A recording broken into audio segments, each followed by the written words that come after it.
Number 10. West Virginia mother killer. In West Virginia, a woman has been charged with murder following the deaths of both her mother and sister. This diabolical woman allegedly staged their deaths to make it look as though their daughter killed the mother, then turned the gun on herself. It was an extremely elaborate scheme to get away with one of the worst crimes imaginable. It happened back in 2017, with the police originally convinced by the story that there was nobody else involved in the case except for the two dead people.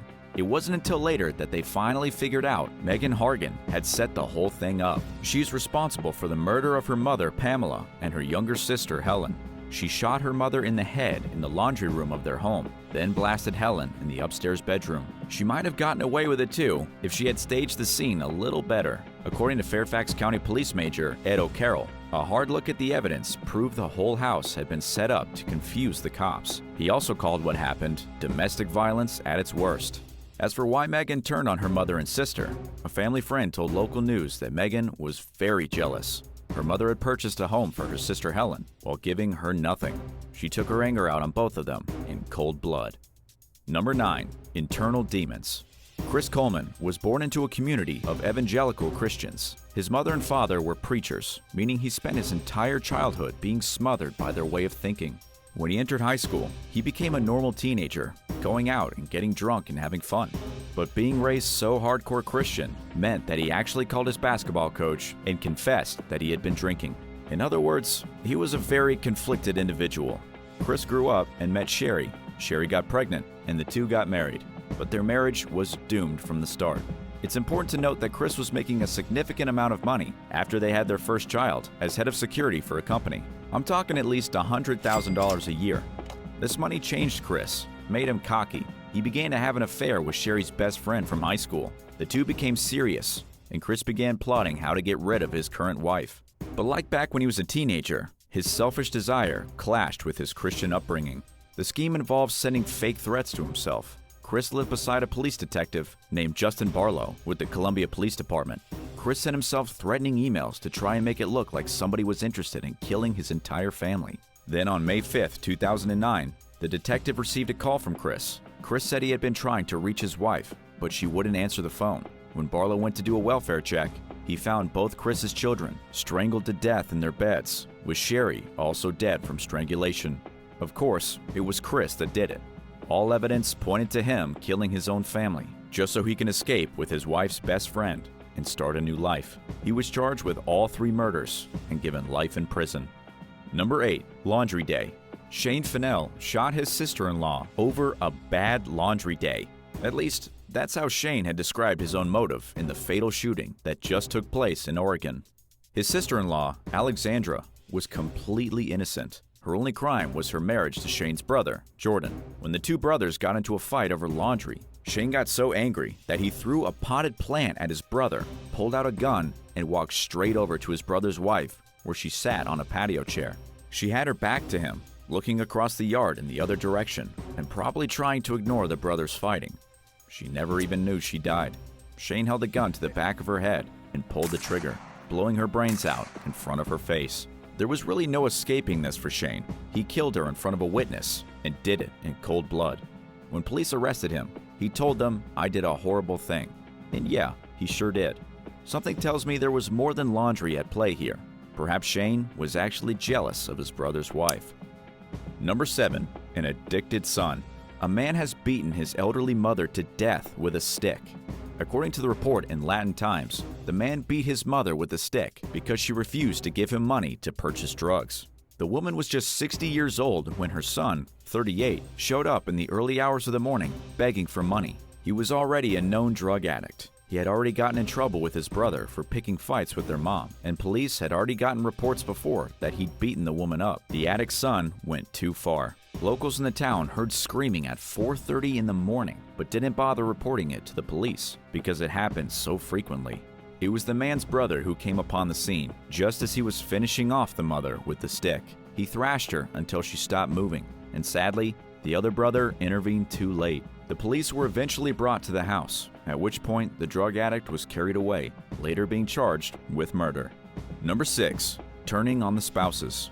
In the year 1924, two residents of Illinois decided they were going to murder their own spouses so that they can be together.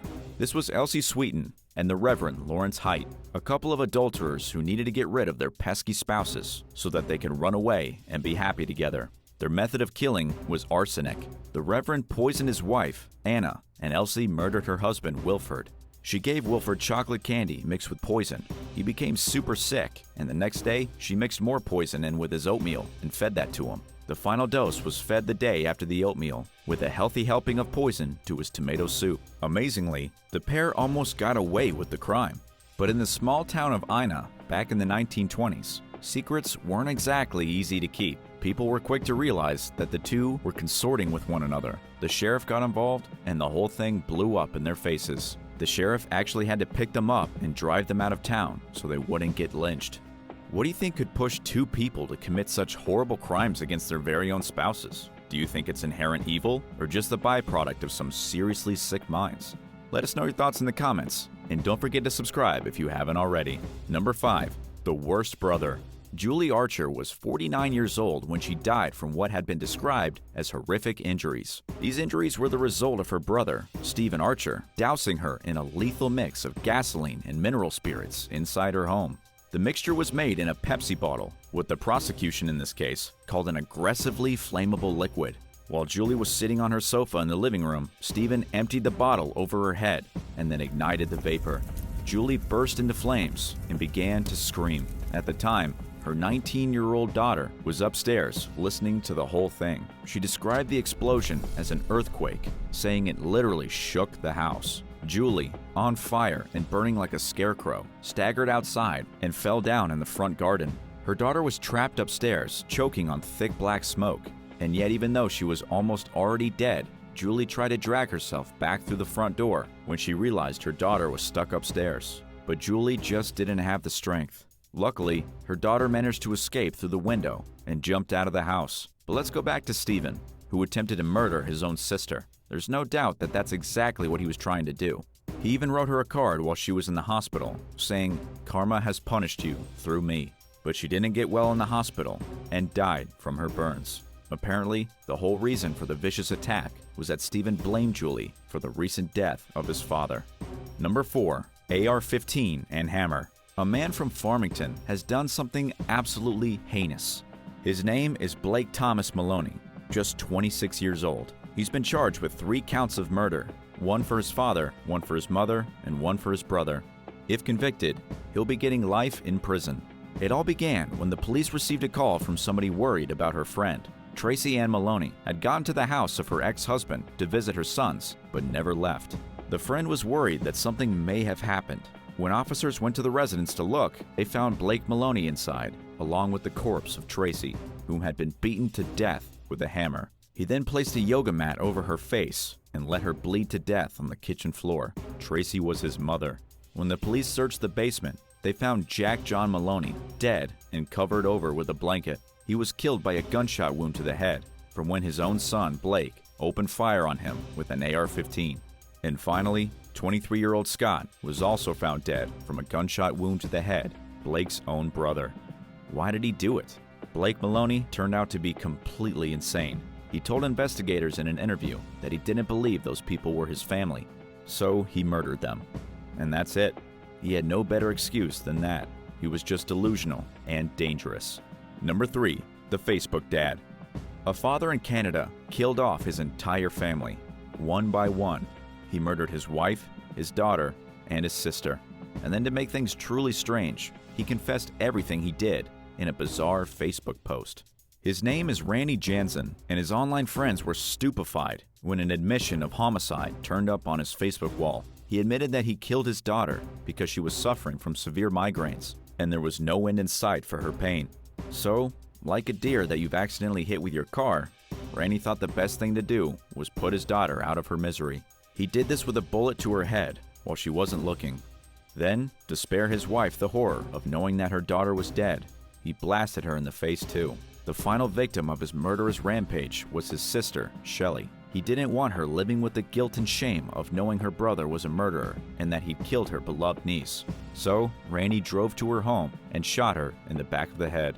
Number 2. Maryland Triple Murder. In Maryland, Jeffrey Allen Burnham turned on his brother, attacked his sister-in-law, and also killed an elderly woman. Police officers originally discovered the body of Rebecca Reynolds in her home with obvious trauma. Someone had beaten the lady, 83 years old at the time of her attack, to death and then stole her 2020 Lincoln. The thief and murderer was Jeffrey. He did away with the lady just to get her car so he could drive to his brother and shoot him and his wife to death. Then, after making quick work of his brother and his brother's wife, he stole their 2007 Corvette and took off. Police were able to identify the bright red Corvette pretty easily.